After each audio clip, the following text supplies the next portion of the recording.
Oh boy, I get excited anytime I see that logo. And I hope you get excited as well. That's right, we're doing another Dreamcast game today. What are we doing? Well, a little while back on the channel, not too far back, but a little while back, I did a game known as Power Stone, which is perhaps one of the most iconic games from the Dreamcast. This is the sequel, the creatively titled Power Stone 2. Now, I think most people would agree that this is the superior Power Stone game. They basically took most of the concepts from the first one and just expanded them. Made everything a little bit more crazy and a little bit more hectic and a little bit more fun, in my opinion. If you don't know anything about the original Power Stone, it was essentially a 3D one-on-one fighter that today I guess we would call like an arena fighter. It was, well, not a revolutionary concept, a fairly unique concept for back when it came out in 1999. You basically had two players dropped down in a 3D arena. You could fight normally, or you could pick up items. By the way, goes without saying, but just to keep things interesting, max difficulty, good times. Yeah, so you could run around the arena and pick up items. You could do things like do different attacks off of the level, so like spin around poles, jump off of walls, that kind of stuff. And it was a good time. So in Power Stone 2, they decided to just expand on that concept. So instead of one-on-one, it's now 4 different characters fighting each other. The levels have gotten a lot more advanced. And we will see this, well, right here on the first level. But basically, in Power Stone 1, you had a set arena that had various environmental hazards and items that would appear on it. In Power Stone 2, the levels are a lot more dynamic in that you're actually moving in between different rooms. So there might be environmental hazards that you have to run from, the ground might collapse, or you might have to make your way up an elevator, or, that kind of stuff, while you're all the while picking up items and fighting the opposing characters. In order to accommodate this, the combat system was simplified a little bit. So in the previous game, you were able to do a few different combos, which admittedly didn't really vary that much. It was just like you had like a punch and a kick button. In this one, you just straight up have an attack button, and so your combo is basically not as varied. But in context, it really doesn't matter, and probably was the better way to go.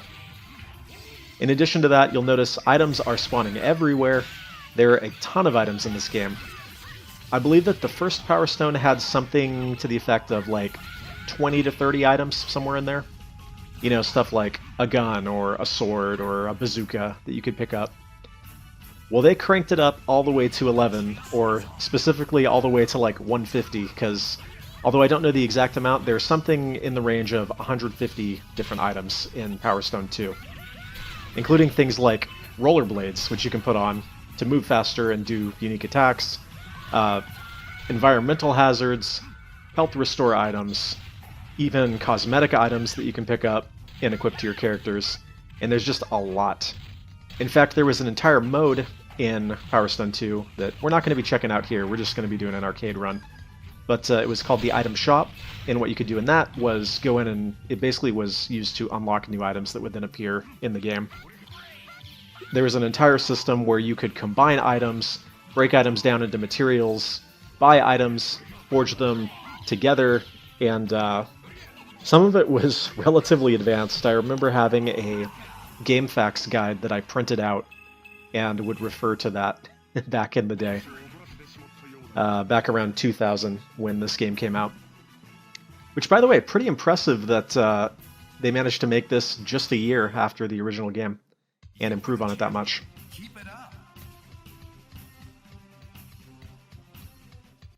So you'll see there on our little level screen that we have a few levels to go through. You actually don't hit every single level in a single arcade run.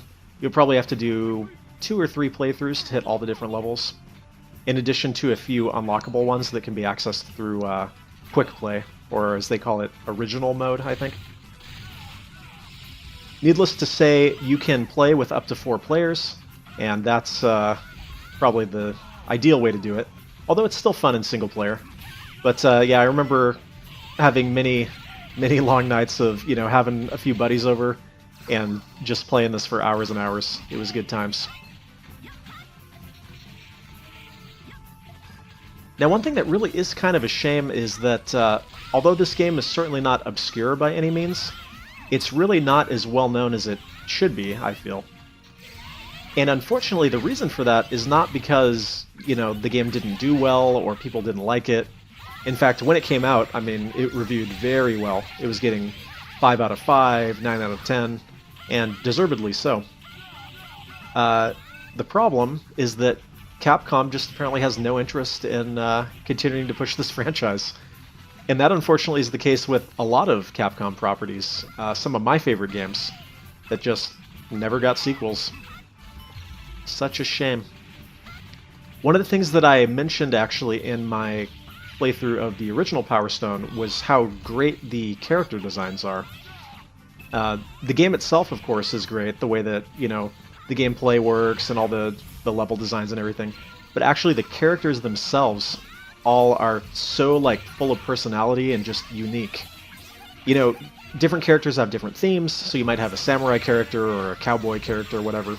But none of them are generic. They're all interesting, and they're all fun, and they're all easily recognizable. Part of this was due to the actual character designers. Two fellas, one of them by the name of Yasuda Akira, who goes by Akiman, and then another guy, Hideki Ishikawa. These guys actually did work on a lot of Capcom games back in the day. And not small obscure ones, but ones you've definitely heard of. In particular, Akiman did work on Techromancer, which is one of my favorites. We'll get to that one on the channel eventually. Darkstalkers, Captain Commando. Ishikawa did work on Mega Man 7 and 8, the Legends series, and both of them have worked on another lesser-known Capcom franchise known as Street Fighter. You might have heard of that one. So, kind of powerhouses, both of these guys. And it definitely shows in the character designs. I mean, shoot, even this thing, the Pharaoh Walker, I would consider to be one of the most iconic enemy designs on the Dreamcast. One of the first ones you'll probably think of. So that actually brings us to another point, which is how the heck do you actually play this game then, if it's been neglected so? Well, unfortunately, the game really hasn't been ported all that much. Technically this was released in the arcades and then ported to the Dreamcast, so you could consider that to be a port, although I think most people would consider the Dreamcast version to be the main version. The only other time this got ported was in 2006. There was a PSP release, which, I mean, kind of makes sense, right? Having this as a portable game, that makes sense. I actually owned that at one point. I ended up selling it or whatever. The main issue with the PSP version, as I recall, was that for whatever reason the load times in it were really, really poor. And so what would happen is you'd end up sitting there staring at a loading screen for 30 to 45 seconds in between each level. And that kind of kills the enjoyment, unfortunately. That version, however, did include Power Stone 1 and 2 together in a little collection. But look at something like this and tell me, if they did a half-decent port, maybe added online play, and put this on modern systems, throw this on the Switch or on Steam, you'd sell 1 billion copies. At least I think so. All I'm saying is, Capcom, make it happen. I guess we might have to do a change.org petition or something, I don't know. But it is so good, and it's just such a shame that there's really no other way to play it. Okay, let me rephrase that. There is another way to play it, and it involves that one method that none of us are supposed to talk about, but all of us know about. And all I will say is, yeah, it's out there, and you can get it. The truth is out there, friends, if you know where to look. And unfortunately, that's it. Capcom, like I mentioned, is sitting on a lot of fairly iconic IPs, and hopefully they start doing something with them. We can only hope. We can only hope. Well, our teammate unfortunately died, but it's okay, because I have this cactus. Oh, and we can't... Oh. That's what they mean when they say you can't take it with you. Such a shame. Alright, we only got 2 levels left. We're making pretty good progress here. I did mention, but all we're going to be doing is doing a run through arcade mode right now. If anybody really wants me to do a deep dive into like how the item shop and everything works, I can do that, but seeing as it's not like you can easily go out and play this game for yourself, don't see too much of a reason to do that. By the way, I did do a little bit of research on the prices for this game, and unfortunately, at least from my, again, relatively limited amount of research, the game is fairly expensive now. We're talking at least 50 or so, up to like 150. So that's pretty steep. That's the Dreamcast version. The PSP version is a little bit cheaper, running anywhere from like 50 to 100 from what I saw. Although I saw a new in-box one that was like $1,200 or something, which, yeah, okay. Good luck with that. But anyways, so that's how you're gonna get it, or the other way. You know the one. But certainly worth taking a look at. Now, I haven't been describing the levels in too much depth as we go through, more of talking about the history and what there is to be seen in the game. But I think you've noticed, hopefully, just going through the levels here that we've hit, the game is very, very varied in terms of its environments. In fact, there's a level that we, I guess, are not going to be seeing in this playthrough, where you're on an airship. The airship ends up falling at one point, and you have to fight in midair as you fall down. Eventually, 2 of you are able to grab umbrellas. The other 2 fall and splat, take a bunch of damage. There's obviously that submarine level is pretty awesome. There's another one where you're ascending on an elevator to the top. And so the levels just tend to get very chaotic, but it's never in such a way that it's like, oh, I can't tell what's going on, or I have no idea what to do. You know, like it all works in a very smooth way, which again just speaks to the quality of the game design.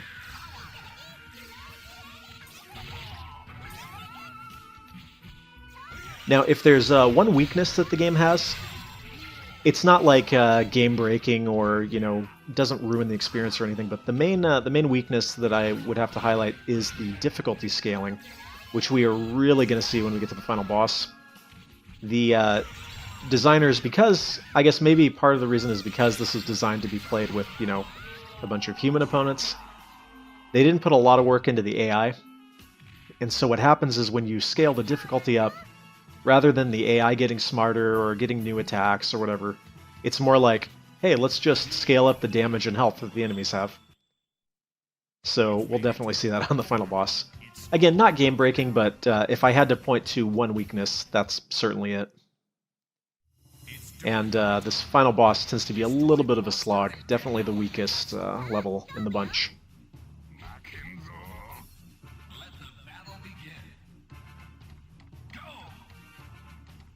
There is a neat trick that you can do on this level that everybody who played this game probably knows, and that is that these sections where you have to defeat these golems or dolls, whatever they are, these are on a time limit. So what you can actually do is just jump up on top of the pole, and the enemies will not be able to hit you. You okay there, Gunrock? He's freaking out. So that is actually the optimal way to do it, technically. And that way you approach the boss fight with closer to full health. However, that's not exciting, so we're not going to be doing that for this playthrough.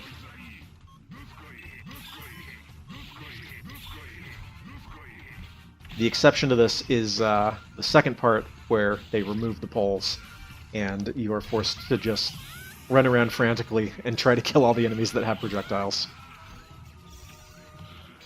But it's worth it, because I can pick up a giant frozen tuna and just smack dudes with it. By the way, as you might imagine, a few of the items like the frozen tuna are sort of joke items, but there's a really big variety of the different items you can get, you know, so whereas in Power Stone 1 you might have had the sword, in Power Stone 2 you have the Power Sword, the Lightning Sword, the Fire Sword, the Dragon Slayer, which is this giant guts sword, the Life Sword that restores your health when you hit enemies with it. Then you've got various different kinds of guns, various different kinds of utility items like we saw. There's just a lot. And you will never see every single item in a single playthrough. Which means every single time that you play through, it will play out differently. Which again adds to the replay value. Now I'm trying to remember, I don't think there was a way, I could be wrong about this, I didn't check this out before recording this. I don't think there was a way, like in Smash Brothers, for instance, to say, oh, I only want this item to spawn in or this item to spawn in. So it is still going to be random, and the more rare items are going to be more rare.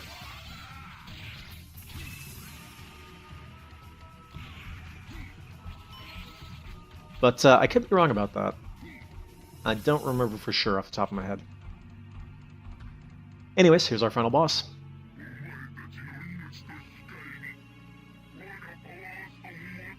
Charming.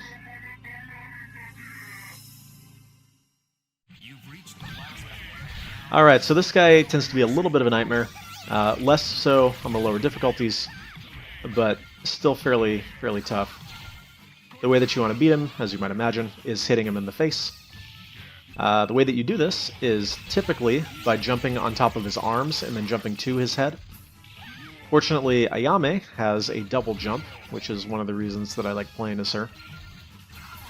That's quite helpful, as you might imagine.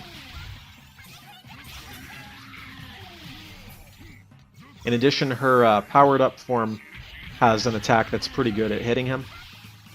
Unfortunately, not all the characters have that, so depending on what character you're playing, you might have an easier or tougher time with this boss. Still, because we're on maximum difficulty, he's actually going to be able to kill me in just a few hits, so I have to be relatively careful. And although our teammate is doing a pretty good job of being cannon fodder, I unfortunately don't believe he's going to make it through this fight.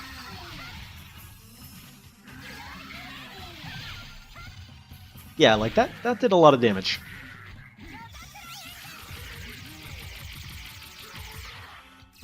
If you do unfortunately end up fighting this boss and not having many options to kill him, perhaps the most effective way is just to pick up the items off the floor and throw them at him.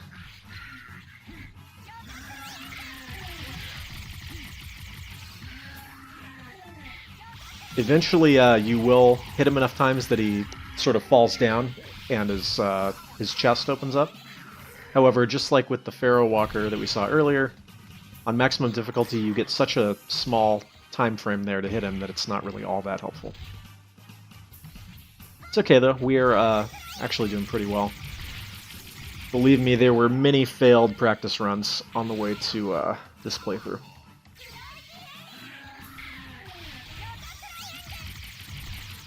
That is a wedding cake that just spawned, which is a big health restore.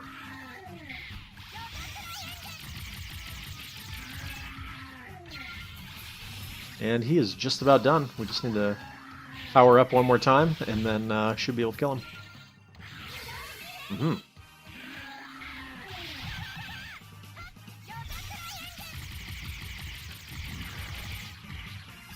That should be all she wrote.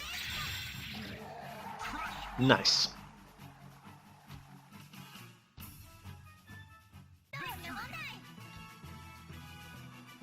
We will remember our fallen comrade as we make our way out of here.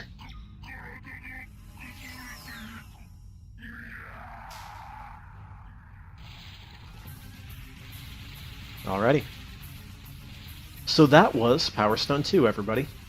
Hope you enjoyed this little playthrough. I just wanted to do, like I said, a run through the arcade mode, kind of show you what the game was about. Unfortunately, you're going to have a little bit of a tough time tracking this one down, but it is, in my opinion, an absolute classic. I would not hesitate to call it a great game. Not just a good game, but a great game. And one of the best on the system. So there's that. That's about all I had to say. I hope you enjoyed this playthrough. I will leave you with the credits, as I normally do. And as you might imagine, when it asks me to enter in my name, I'm just going to put AAA, and we'll get the iconic Cap name for our high score. Good old Capcom. All right, everybody. Thank you very much for watching. I guess I didn't mention it yet. Typically, when I do these kind of playthroughs, I will upload a long play version of the playthrough as well, so that will be all the way through, no commentary, if you're just interested in seeing how the game plays out. So I'll be posting that shortly. Feel free to check out the channel for more Dreamcast games, playthrough of the previous Power Stone, and just generally other things. Try to keep it fresh, try to keep it varied. Otherwise, I hope you enjoyed. Hopefully I'll see you next time, and if not, I hope you enjoyed your stay. Thanks, everybody, and take care. Oh, by the way, when it says, and you, warms your heart, doesn't it? Warms your heart. All right, everybody. See you next time.